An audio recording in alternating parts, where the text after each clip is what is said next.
এক ঘন্টা আপনাদের সঙ্গে আছে আমি খালেদ মুহিউদ্দিন। আর সবশেষের খবরের আলোচনার বিশ্লেষণ সাথে নিয়ে আছে আমি মাহমুদা মৌমিতা। খেলাধুলার সব খবর জানাবো আমি সঞ্জয় দত্ত। তবে আগে জানিয়ে দিচ্ছি শিরোনাম। ৫৭ ধারায় মামলায় পুলিশ সদর দপ্তরের অনুমতি লাগবে, অপপ্রয়োগ স্বীকার করলেন ওবায়দুল।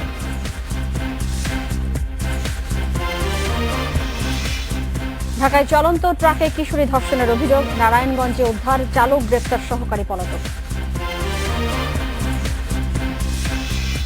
অস্ট্রেলিয়াকে হোয়াইট ওয়াশের লক্ষ্য হাতুর সিংহের, সাফল্যের ধারাবাহিকতা চান আগামী বিশ্বকাপে।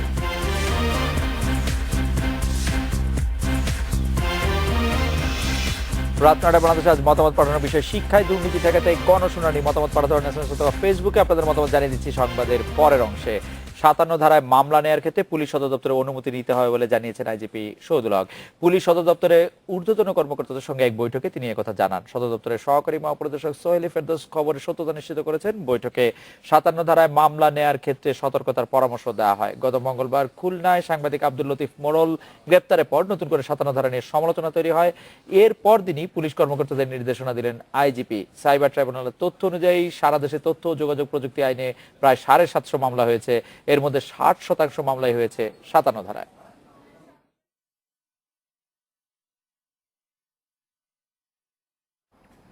সাইবার ক্রাইম রোধে আইসিটি আইন করা হলেও আইনের ৫৭ ধারার অপপ্রয়োগ হচ্ছে বলে স্বীকার করেছেন সড়ক ও সেতুমন্ত্রী ওবায়দুল কাদের। বিষয়টির দিকে নজর রাখতে তথ্যমন্ত্রীর প্রতি আহ্বান জানিয়েছেন তিনি। আগামী জাতীয় নির্বাচনে সেনাবাহিনীকে টেনে এনে বিতর্ক তৈরি করা ঠিক হবে না বলে মন্তব্য করেছেন ওবায়দুল কাদের। প্রতিমন্ত্রীর বিতরণ করা ছাগলের মৃত্যুর খবর ফেসবুকে শেয়ার করার অভিযোগে খুলনায় সাংবাদিক লতিফ মোড়লের বিরুদ্ধে প্রযুক্তি আইনের ৫৭ ধারায় মামলা করেন আরেক সাংবাদিক সুব্রত ফৌজদার। বিষয়টি সামাজিক যোগাযোগ মাধ্যম ও জাতীয় দৈনিকে প্রকাশের পর শুরু হয় আলোচনার ঝড়।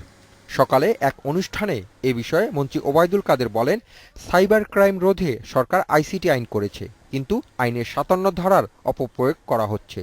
তিনি এ বিষয়ে দ্রুত পদক্ষেপ নিতে তথ্যমন্ত্রীর প্রতি আহ্বান জানান। ৫৭ ধারার অপপ্রয়োগটা ঠেকাতে বলছি। অপপ্রয়োগ কেন করা হবে? আমি তো মনে করি খুলনা যা হয়েছে এটা অপপ্রয়োগ হয়েছে। সামান্য কারণে হুট করে একটা মামলা ঠুকে দেওয়া এটা সঠিক নয়।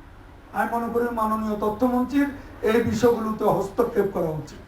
আগামী জাতীয় সংসদ নির্বাচনে সেনা মোতায়েন নিয়ে প্রশ্ন করা হলে ওবায়দুল কাদের বলেন, সংসদ নির্বাচন কিভাবে হবে সেই নির্দেশনা সংবিধানেই আছে।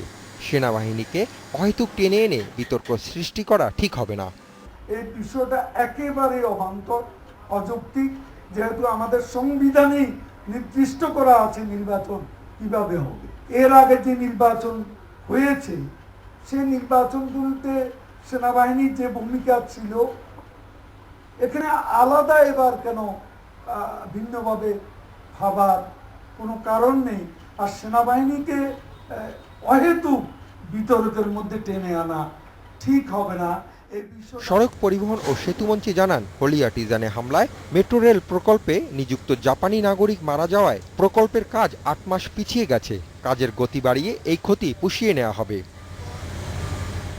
Hasif Mahmud Shah, independent News, Dhaka. খুলনায় তথ্য ও যোগাযোগ প্রযুক্তি আইনের ৫৭ ধারায় মামলায় গ্রেপ্তার সাংবাদিক আব্দুল লতিফ মোড়ল জামিনে মুক্তি পেয়েছেন। খুলনার জ্যেষ্ঠ বিচারিক হাকিম নুসরাত জাবিন দুপুরে তাকে জামিন দেন। মুক্তির পর আব্দুল লতিফের অভিযোগ, হয়রানি করতেই তাকে মামলায় জড়ানো হয়েছে। মঙ্গলবার জামিন আবেদন নাকচ করে সাংবাদিক লতিফ মোড়লকে কারাগারে পাঠায় আদালত। প্রতিমন্ত্রী বিতরণ করা ছাগলের মৃত্যুর খবর ফেসবুকে শেয়ার করার অভিযোগে সোমবার ৫৭ ধারায় মামলাটি করেন আরেক সাংবাদিক সুব্রত ফৌজদার। এরপরই লতিফকে আটক করে পুলিশ। এই ঘটনায় বুধবার ডুমুরিয়া থানার ওসি সুকুমার বিশ্বাসকে প্রত্যাহার করা হয়েছে। আপসহীনভাবে আমি চলি, তো যে কারণে আজকে আমি আমার স্থানীয় মৎস্য প্রাণী সম্পদ প্রতিমন্ত্রী নারায়ণচন্দ্র বাবুর প্রতিহিংসার শিকার। আমি একের পর এক তার বিভিন্ন সমস্যা নিয়ে নিউজ করেছি এবং আমি এখনও শঙ্কিত, আমার পরিবার নিয়ে আমি ব্যক্তিগতভাবে শঙ্কিত। খালেদ, কয়েকটি বিষয়ে আমার খুব আগ্রহ হয়েছে। আইজিপির বক্তব্যের পরে যেটা আমরা শুনলাম যে অনুমতি নিতে হবে, সেটি একটি বিষয়, পুলিশ সদর অনুমতি নিতে হবে, কিন্তু সত্যিকার অর্থে আসলে কোনটার মানদণ্ড কি সেটি কি আসলে নির্ধারিত হবে কিনা?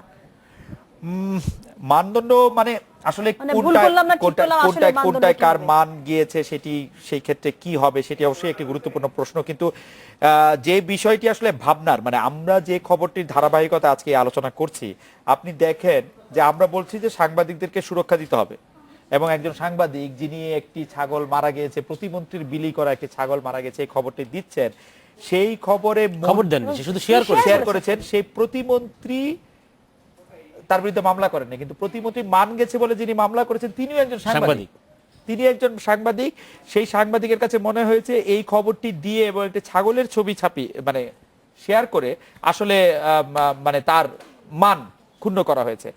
আমার মনে হয় যে শুধু আইনের দোষটি না দেখে, আইন অবশ্যই দুষ্ট, আমি মনে করি 57 ধারা, তথ্য প্রযুক্তি আইনের 57 ধারা যে কোনোভাবে বাতিল হওয়া উচিত, এটা আমার মতামত, কিন্তু আমরা এটিকে কিভাবে ব্যবহার করছি, যে যার বিরুদ্ধে, যে যার বিপক্ষে কোনো সুযোগ পাচ্ছি সেটি সেভাবে ব্যবহার মানে করছি, সুযোগটাই সেটা থাকা উচিত না আসলে। আমার মনে হয় সুযোগ থাকা উচিত না, কিন্তু সুযোগ আসলে আপনি পাবেনই। আপনি আমার বিরুদ্ধে আসলে মামলা করতে পারেন, যেটি আসলে আমাকে অনেক অভিযোগ করে তারপরে সেটি প্রমাণ করতে হবে।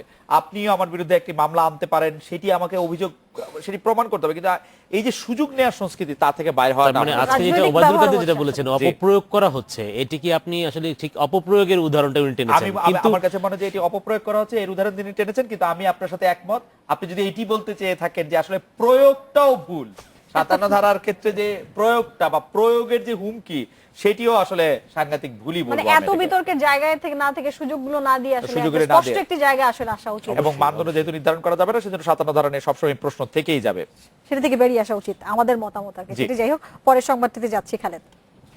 রাজধানীতে চলন্ত ট্রাকে কিশোরী ধর্ষণের অভিযোগ উঠেছে। বিমানবন্দর সড়কে মঙ্গলবার রাতে এই ঘটনা ঘটে বলে দাবি করেছে ধর্ষণের শিকার কিশোরী। গুরুতর অবস্থায় নারায়ণগঞ্জের সিদ্ধিরগঞ্জে উদ্ধারের পর তাকে হাসপাতালে ভর্তি করা হয়। ট্রাক চালক মেহেদীকে গ্রেপ্তার করেছে পুলিশ। কিশোরীর বরাত দিয়ে পুলিশ জানিয়েছে, গাজীপুরের ওই কিশোরী মঙ্গলবার রাতে রাগ করে বাসা থেকে বেরিয়ে যায়। এরপর গাজীপুর চৌরাস্তা থেকে তাকে একটি ট্রাকে তুলে নিয়ে যাওয়া হয়।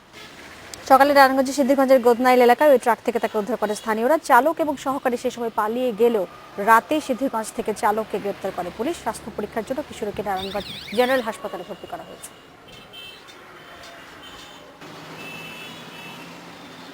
আপনার গাজীপুর থেকে মেয়েটা ট্রাকে উঠেছিল। ট্রাকে ওঠার পরে ওই এয়ারপোর্টের সামনে নাকি মেয়েটার সাথে ট্রাক ড্রাইভার আর হেল্পার নাকি ওর খারাপ ব্যবহার করছে। এটা জানার পরে আমরা তাৎক্ষণিকভাবে ওই মেয়েটা নিয়ে আসলাম। নিয়ে এসে আমরা ট্রাকটা জব্দ করলাম। ট্রাকটা জব্দ করছি। এখন যে আসামি ধরার জন্য আমাদের একাধিক টিম বাইরে আপনার এই কাজ করতেছে। চলন্ত ট্রাকে কিশোরীকে ধর্ষণের অভিযোগ সম্পর্কে আরো জানাতে নারায়ণগঞ্জ থেকে যোগ দিচ্ছেন সহকর্মী মজিবুল হক পলাশ। যাকে গ্রেপ্তার করা হয়েছে ট্রাক চালক, সে কি ধরনের তথ্য দিয়েছে এবং সহকারীকে বা কি তার কোনো পরিচয় পাওয়া গেছে কিনা?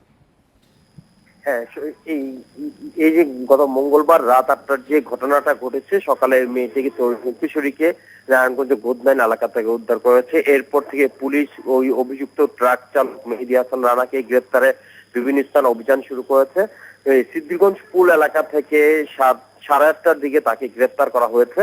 গ্রেপ্তারকৃত মেহেদী হাসান রানা তাকে গ্রেপ্তার করেছে। সে এই ঘটনার কথা স্বীকার করেছে। পুলিশের প্রাথমিক জিজ্ঞাসায় সে ধর্ষণের কথা স্বীকার করেছে এবং তাকে জিজ্ঞাসাবাদ করা হচ্ছে। এছাড়া তার যে সহযোগী ছিল তাকে গ্রেপ্তারে পুলিশের একাধিক টিম সেখানে কাজ করছে।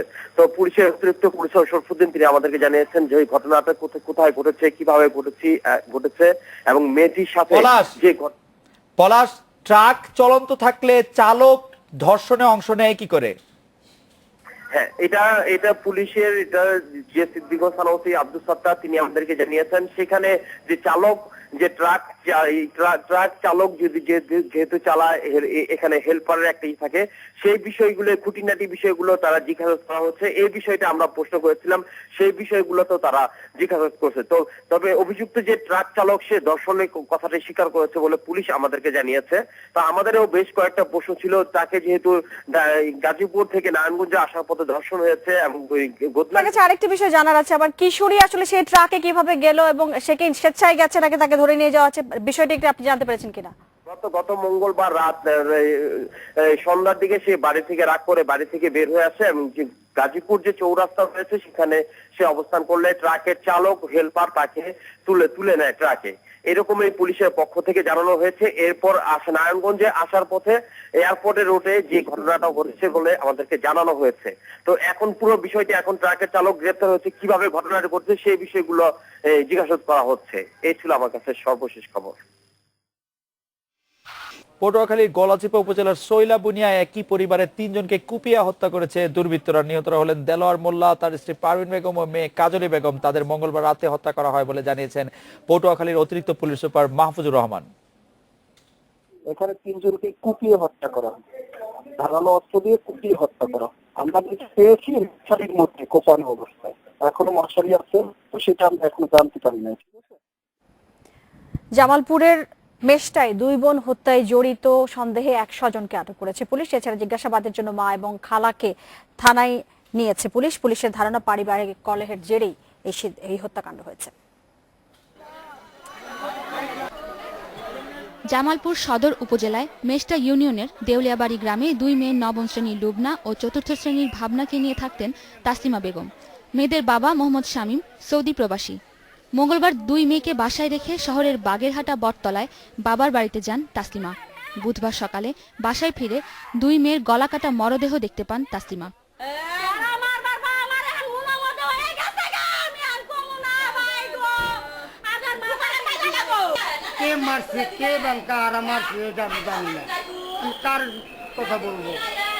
স্বজনদের ধারণা মঙ্গলবার রাতে হত্যা করা হয় লুবনা ও ভাবনাকে।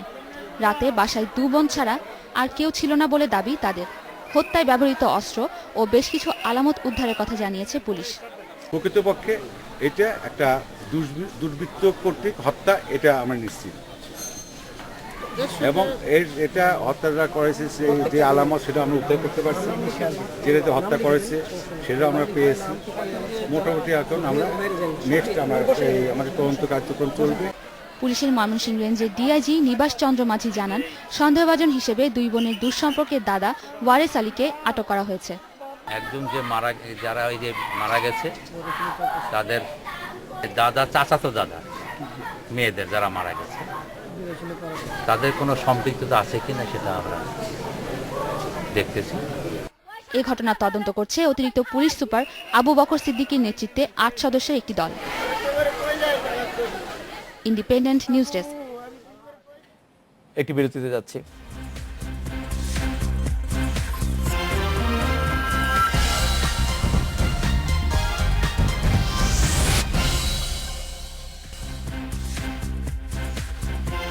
নটা 21 মিনিটে ফিরে এলাম রাত 9টায় বাংলাদেশে। মোয়াল্লেমের বর্ধিত ফি এবং ভিসা সংক্রান্ত জটিলতা 2-1 দিনের মধ্যে কেটে যাওয়ার আশা করছে সরকার। বেসামরিক বিমান পরিবহন মন্ত্রী রাশেদ খান মেনন জানিয়েছেন, আটকে পড়া হজযাত্রীদের বিশেষ ব্যবস্থায় জেদ্দায় পাঠানো হবে। বাংলাদেশ বিমানের নিয়মিত ফ্লাইটে অগ্রাধিকার পাবেন হজযাত্রীরা। এবছর হজে যাচ্ছেন 1,27,198 জন। সরকারি হিসেবে এখন পর্যন্ত সৌদি হজ সিস্টেমে নথিভুক্ত হয়েছে 92,000 বাংলাদেশি। এর মধ্যে ভিসা হয়েছে 46,000-এর। তাই যাত্রী সংকটে বাংলাদেশ বিমানের 12টি ও সাউদিয়া এয়ারলাইন্সের 3টি ফ্লাইট বাতিল করা হয়েছে। এমন পরিস্থিতির উত্তরণে বুধবার সচিবালয়ে আন্তঃমন্ত্রণালয়ের সভা ডাকে বেসামরিক বিমান পরিবহন মন্ত্রী রাশেদ খান মেনন। তিনি জানান, হজ প্যাকেজ ঘোষণার পর সৌদি সরকার মোয়াল্লেম ফি বৃদ্ধি করেছে, সে কারণেই তৈরি হয়েছে ভিসা জটিলতা। এখন অবশ্য তারা সেই মোয়াল্লেম ফি দেওয়ার ব্যবস্থা সমাধান হয়ে গেছে। আমরা আশা করছি আজকের ইনফরমেশন হচ্ছে বারকোড তারা পাচ্ছেন। হাবকেও বলেছি, ধর্ম মন্ত্রণালয়কে বলেছি, এমবাসির সাথে আরও যোগাযোগ বৃদ্ধি করে এবার যে নতুন সিস্টেম করেছে ই ভিসা, সেই ক্ষেত্রে যে জটিলতা হচ্ছে সেটা দূর করার একটা চেষ্টা করা। বিমানমন্ত্রী স্বীকার করেন, হজ ব্যবস্থাপনায় কিছু ভুল ত্রুটি আগে থেকেই আছে, তবে এখন একে অপরকে দোষারোপের চেয়ে সমস্যার সমাধান করা জরুরি। এবার সৌদি সিভিল এভিয়েশন কর্তৃপক্ষের অনুমোদন সাপেক্ষে আমরা বিমানের তরফ থেকে স্লট বৃদ্ধি সৌদিও করবে এবং বিমানও উভয়ই স্লট বৃদ্ধির আবেদন করবে। আমরা বলেছি যে শিডিউল ফ্লাইট যেগুলো যাচ্ছে সেই শিডিউল ফ্লাইটে অন্য যাত্রী বাদ দিয়ে হজ যাত্রী বহন করা। 2-1 দিনের মধ্যে ভিসা জটিলতার সমাধান না হলে পরিস্থিতি আরও খারাপ হওয়ার আশঙ্কা করছেন বিমানমন্ত্রী। Mizanur Rahman, Independent News, Dhaka. খেলাধুলার খবর যাতে সঞ্জয় তরফদার আপনার কাছে চলে যাচ্ছে। ক্রিকেট অস্ট্রেলিয়ার বড় কোনো খবর আমরা এখন ক্রিকেটের কোনো খবর নেই, তবে হাতুরু সিংহে কিন্তু অবশ্য প্রিপারেশন নিচ্ছে যে অস্ট্রেলিয়া আসলে এবার হোয়াইট করে এই খবরটি জানাবো। হাতুরু সিংহে জেনেই গেছেন অস্ট্রেলিয়া আসছে না। আরো কিছু খবর জানাবো আমরা, বিরতির পর্যায়ে থাকছে। 9:30 ফিরলাম রাত 9:30। ঘরে মাঠে অস্ট্রেলিয়াকে হোয়াইট ওয়াশের পরিকল্পনা বাংলাদেশে। টাইগার কোচ চন্ডিকা হাতুরু সিংহে সেভাবেই প্রস্তুত করছেন তার শিষ্যদের। তবে সাউথ আফ্রিকা সফর চ্যালেঞ্জিং হবে মনে করেন চন্ডিকা। তরুণ ক্রিকেটারদের গড়ে তুলে 2019 বিশ্বকাপে বড় সাফল্যের স্বপ্ন দেখছেন Tiger head coach. Cricket Australia ও ক্রিকেটারদের মধ্যে এখনো সমঝোতা হয়নি, চুক্তির বিষয়ে আসেনি আনুষ্ঠানিক ঘোষণা। গণমাধ্যমের দাবি বৃহস্পতিবার সংকট কেটে যাবে। এদিকে বাংলাদেশ সফর নিয়ে আশাবাদী ডেভিড ওয়ার্নার। টাইগারদের বিপক্ষে সিরিজের জন্য প্রস্তুতি শুরু করে দিয়েছেন অজি সহ অধিনায়ক। বার্সেলোনা ছেড়ে পিএসজিতে যোগ দিয়েছেন নেইমার। ব্রাজিলিয়ান সুপারস্টারকে দলে টানতে রেকর্ড 222 মিলিয়ন ইউরো খরচ করেছে ফ্রেঞ্চ জায়ান্টরা। এই ট্রান্সফারে পল পগবাকে ছাড়িয়ে বিশ্ব ইতিহাসে সবচেয়ে দামি ফুটবলার এখন নেইমার। নেইমারের সাথে 5 বছরের চুক্তি করতে পারে ফ্রেঞ্চ ক্লাবটি। এই ছিল আমার কাছে। আর খবর জানাবেন খালেদা মৌমিতা। সঞ্জয়, আপনাকে ধন্যবাদ। পদ্মা সেতু নিয়ে ষড়যন্ত্রকারীদের বের করতে কয়েক দফা সময় দেওয়ার পরও কমিশন গঠন না হয় ক্ষোভ জানিয়েছে হাইকোর্ট। 31 আগস্টের মধ্যে কমিশন করার নির্দেশ দিয়েছে আদালত। 3 অক্টোবর পরবর্তী শুনানি দিন রাষ্ট্রপক্ষকে এ সংক্রান্ত প্রতিবেদন দিতে হবে। বিচারপতি কাজী রেজাউল হক ও বিচারপতি মাহমুদুল্লাহর হাইকোর্ট বেঞ্চ দুপুরে এই আদেশ দেন। এর আগে গত 15 ফেব্রুয়ারি পদ্মা সেতু নিয়ে ষড়যন্ত্রকারীদের খুঁজতে কমিশন গঠনের নির্দেশ দেয় হাইকোর্ট। ষড়যন্ত্রকারীদের কেন বিচারের মুখোমুখি করা হবে না জানাতে রুলও দিয়েছিল আদালত। মন্ত্রিপরিষদ বিভাগ, স্বরাষ্ট্র আইন, সড়ক পরিবহন সচিব এবং দুদক চেয়ারম্যানকে রুলের জবাব দিতে বলা হয়।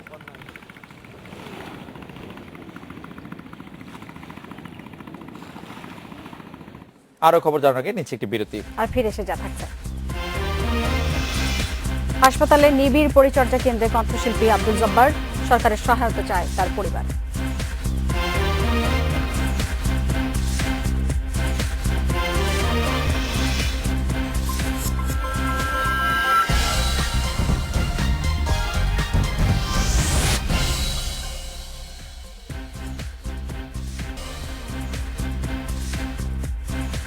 নয়টা 45 ফিরে এলাম রাত 9টা বাংলাদেশে। খালেদ এবং সঞ্জয়, আমরা শিক্ষায় দুর্নীতি ঠেকাতে গণশুনানি নিয়ে মতামত চেয়েছিলাম দর্শকদের কাছে। অনেকগুলো মতামত এসেছে। কামরুল তিনি বলছেন এটি একটি ভালো পদক্ষেপ, তবে ভালো জায়গায় মেধাবী এবং ভালো লোকদের আসার সুযোগ তৈরি করা দরকার। নাজিম তিনি মনে করেন উদ্যোগকে স্বাগত জানান তিনি। গণশুনানিটা যে ফলপ্রসূ হয় সেই প্রত্যাশা তার। আশরাফ তিনি বলছেন শিক্ষায় দুর্নীতির ব্যাপারে আরো কঠোর হওয়ার প্রয়োজন। আশরাফ তিনি মনে করেন শিক্ষায় দুর্নীতি ঠেকাতে যা যা করা দরকার সবই করা প্রয়োজন। সাকিব বলছেন বর্তমান শিক্ষা ব্যবস্থা ব্যবসায় রূপ নিয়েছে। কায়ুম বলছেন শিক্ষা ব্যবস্থা সরকারের কোনো নিয়ন্ত্রণ নেই, সব প্রতিষ্ঠান ইচ্ছামতো টাকা আদায় করছে। আখি বলছেন দলমত নির্বিশেষে শিক্ষায় দুর্নীতি ঠেকাতে কাজ করতে হবে। কামাল বলছেন শিক্ষা জাতির মেরুদণ্ড, তাই শিক্ষার ব্যাপারে কোনো ছাড় দেওয়া ঠিক হবে না। রাসেল বলছেন শিক্ষায় দুর্নীতি বন্ধ করা খুব কঠিন, এরপরেও বন্ধ করতে হবে। রিফাত বলছেন শিক্ষায় দুর্নীতি ঠেকাতে সরকারকে কঠোর এবং সঠিক পদক্ষেপ নিতে হবে। দর্শকদের সাথে আমরা একমত যে শিক্ষায় দুর্নীতি ঠেকানোটা আসলে খুব জরুরি এবং সেটা করার জন্য ঠেকানোর জন্য যা যা কিছু করা দরকার তার সবই তা আসলে করতেই হবে। যাই হোক, দর্শকদের ধন্যবাদ দিতে চাই, তারা নানা রকম মতামত আমাদেরকে পাঠিয়েছেন। অস্ত্রোপচারের পর ভালো আছে তোফা ও তহুরা। 2 শিশুর স্বাভাবিক জীবনের বিষয়ে আশাবাদী চিকিৎসক। অল্প করে স্বাভাবিক খাবার দেওয়া হচ্ছে দুজনকে। সংক্রমণের ঝুঁকি কমাতে তোফা ও তহুরাকে 10 দিন পর্যবেক্ষণে রাখবেন চিকিৎসকেরা। জোড়া শিশু তোফা তহুরার সফল অস্ত্রোপচারের পরদিন সাংবাদিকদের সামনে 2 শিশুর সবশেষ অবস্থা তুলে ধরেন ঢাকা মেডিকেল কলেজ হাসপাতালের চিকিৎসকরা জানান তোফা ও তহুরা 2 শিশুই ভালো আছে। ওদের খাবার দেয়া হচ্ছে, শিশুদের মা সার্বক্ষণিক দেখভাল করছেন। সংক্রমণের ঝুঁকি এড়াতে তোফা ও তহুরাকে আরও 10 দিন পর্যবেক্ষণে রাখা হবে, কেননা ওরা এখনো শতভাগ ঝুঁকিমুক্ত নয়। এখন পর্যন্ত বাচ্চাটাকে আমরা পোস্ট অপারেটিভ ওয়ার্ডই রাখতে পেরেছি। অনেক সময় দেখা যায় যে এই বাচ্চাগুলোকে আমাকে বিশেষ আইসিইউ আমরা যেটা বলি সেখানে নিতে হয়। আমার বাচ্চাগুলো এখন পর্যন্ত ভালো আছে, তবে ওরা এখনো ঝুঁকিমুক্ত নয়। 2টো বাচ্চাই ভালো আছে। আমরা আজকে সকালবেলা ওদেরকে খাবার দিয়েছি। 6-7 মাস পর তোফা ও তহুরার আরও 2 থেকে 3টি অপারেশন করা হবে বলেও জানান চিকিৎসকরা। সবার ঐকান্তিক প্রচেষ্টায় তাদেরকে অস্ত্রোপচার পরবর্তী যে কর্মকাণ্ড সেগুলো সাকসেসফুলি করা গেছে এবং এখন তারা ভালো আছে। সো ফার সো গুড বলবো আমি। ওদের পায়খানার রাস্তা, মাসিকের রাস্তায় কিছু সমস্যা আছে, সেটার অপারেশন আমরা 6 মাস পরে করব এবং তার ঠিক 2 মাসের মাথায় পেটে যে পায়খানার রাস্তাটা করা হয়েছিল সেটা বন্ধ করে দেওয়া হবে। তখন আর 10টা স্বাভাবিক শিশুর মতোই স্বাভাবিক জীবনযাপন করতে পারবে বলে আমরা বিশ্বাস করি। গাইবান্ধায় জন্মের পর থেকে জোড়া শিশু তোফা ও তহুরা 10 মাস একসঙ্গে বেড়ে উঠেছে।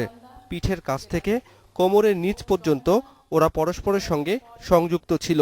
তোফা তহুরার মায়ের নাম শাহিদা ও বাবা রাজু মিয়া। Abdullah Al Rafi, independent News, Dhaka. কিংবদন্তি কণ্ঠশিল্পী আব্দুল জব্বারের চিকিৎসা চলছে হাসপাতালে নিবিড় পরিচর্যা কেন্দ্রে। বঙ্গবন্ধু শেখ মুজিব মেডিকেল বিশ্ববিদ্যালয়ে 2.5 মাস ধরে চিকিৎসাধীন আছেন তিনি। মঙ্গলবার রাতে অবস্থার অবনতি হলে তাকে নেওয়া হয় আইসিইউতে। নগর জীবনের প্রসারের সঙ্গে বিলীন হয়ে যাচ্ছে ঐতিহ্যের অনেক কিছুই, হারিয়ে যাচ্ছে বাঙালি লোকাচার, ভেলা ভাসানী। তবে মুন্সিগঞ্জে এখনো টিকে আছে এই ঐতিহ্য। জেলার ভেলা ভাসানীর একটি দল সম্প্রতি ঘুরে গেল বাংলাদেশের শিল্পকলা একাডেমি। এই ছিল রাতনাটে বাংলাদেশ আয়োজনে। আর শেষ করবো হংকং এ প্রযুক্তি মেলার কিছু ছবি দেখিয়ে, তার আগে বিদায় নিচ্ছি আমরা। ধন্যবাদ সাথে।